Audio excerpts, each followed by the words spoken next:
کہ ایمان دل میں آ گیا تو ایک کشاکش اندر شروع ہو جائے گی۔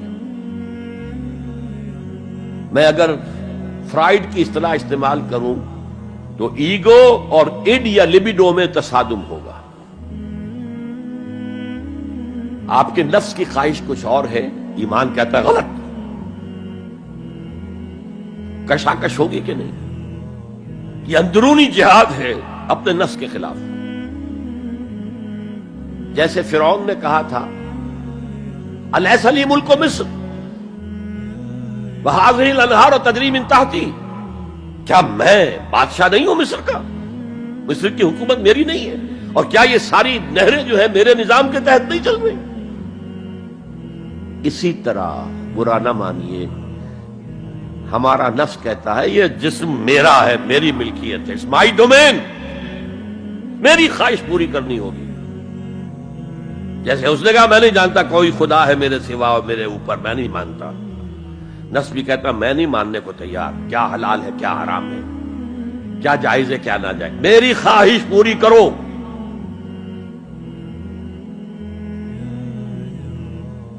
اس کے خلاف جہاد، یہ پہلی منزل کا جہاد ہے۔ اور آپ کو معلوم ہے 3 منزلہ عمارت ہے، تو بلند ترین تو ہے تیسری منزل، اہم ترین ہے پہلی منزل۔ پہلی منزل بنے گی تو دوسری بنے گی، دوسری ہوگی تو تیسری بنے گی نا۔ پہلی منزل یہ ہے اور اہم ترین یہ ہے۔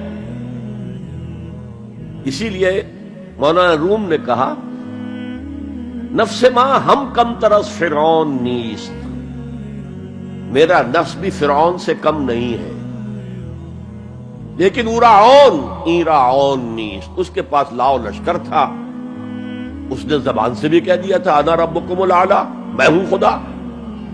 میرا نفس بیچارہ اس کے پاس کوئی لاؤ لشکر نہیں، زبان سے تو یہ کچھ نہیں کہتا، اندر یہی کہتا میں بادشاہ ہوں اس وجود کا، میری مرضی پوری۔ اسٹرگل اگینسٹ دس بیسر سیلف، ایک سیلف ہے اونچی سیلف، خودی، انا، ایگو، اور ایک ہے یہ بیسر سیلف، ہماری جبلتیں جو اندھی بہری ہیں، جو حلال اور حرام سے انہیں کوئی غرض نہیں، ان کے خلاف جہاد کرنا۔ آپ نے فرمایا صلی اللہ علیہ وسلم المجاہد من جاہد نفسہ، اصل مجاہد وہ ہے جو اپنے نفس کے خلاف جہاد کر سکے۔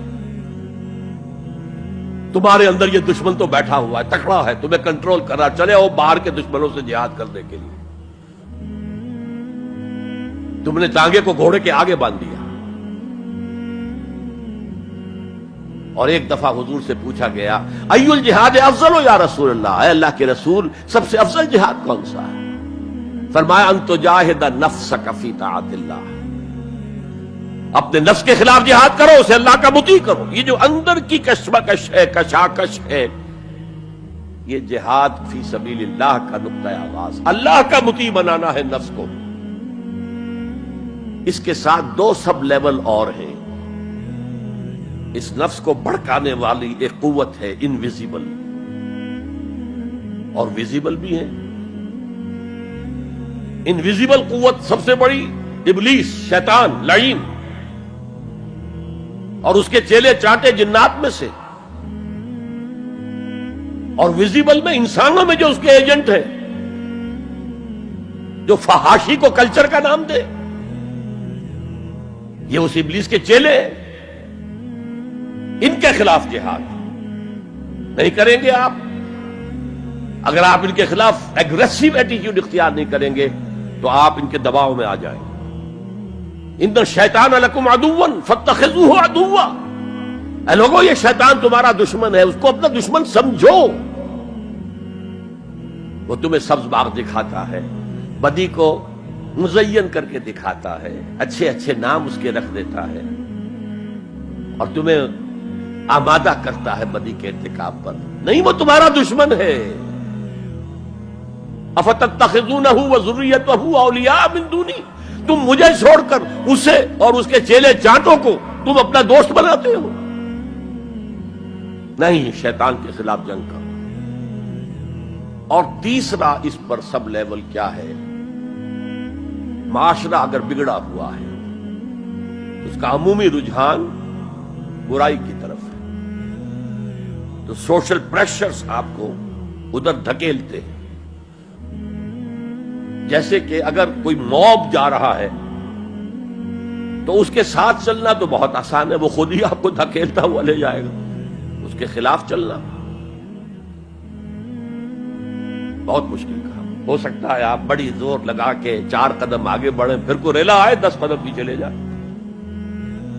تب 2 ہی راستے ہیں، زمانہ بات و سازت تو بعد زمانہ بے ساز۔ یا تو پیسو معاملہ ہے، زمانہ تمہارے ساتھ سازگاری نہیں کرتا، چھوڑو تم زمانے کے ساتھ سازگاری اختیار کر لو، چلو تم ادھر کو ہوا ہو جدھر کی۔